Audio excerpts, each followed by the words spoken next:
Michelle Ball.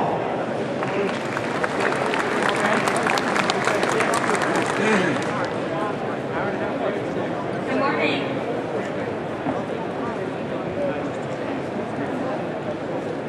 As was mentioned, I'm Michelle Ball at the Ohio Department of Family Services, and I am overseeing the oil and gas industry, the work that we're doing in support of the workforce development efforts for the industry, and that's what I want to talk a little bit about today as far as what we're doing at the state in support of the industry and for job seekers as well as businesses. So to talk about, kind of this natural gas boom that we're hearing about, I put up there 3 quotes or headlines from some newspapers and television stations from around the state that is talking about the oil and gas industry. And basically we're all here because we've heard about this boom that's going to occur in Ohio and eastern Ohio. And you can see the very last bullet is from the Y.O.U.N.G indicator last week. So, and as I was driving up here, flipping radio stations, I heard some morning talk show hosts talking about the conference today. So it's very exciting kind of what's going to happen in the industry. I'm just going to do a couple of slides about what this shale play gas formation is in the state of Ohio and what it looks like for those of you that haven't gone online and done your research and know about it.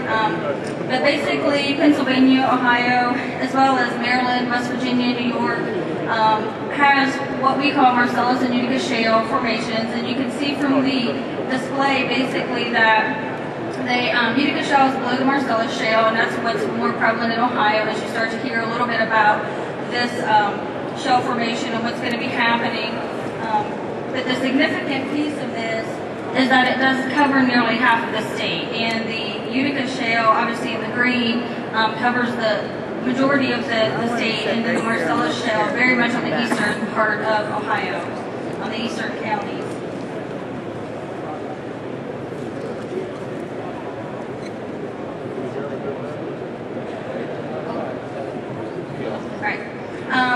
Basically, this is a graph from the Ohio Department of Natural Resources that shows the Utica shale permits, the drilling permits that have been issued to date.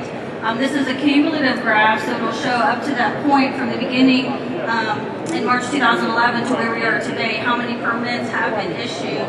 According to ODNR, there have been 61 horizontal permits and 55 vertical permits, which are stratigraphic test wells, for Utica shale in Ohio. So we're looking at quite a few wells at this point.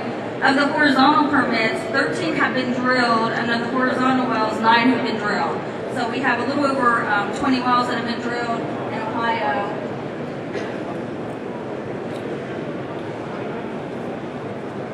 And this is really what they look like. So looking from a geographic perspective in the state of Ohio, you can see where these wells are being drilled. The right side's kind of a blown up version of that. You can see geographically where the majority of the wells are currently. So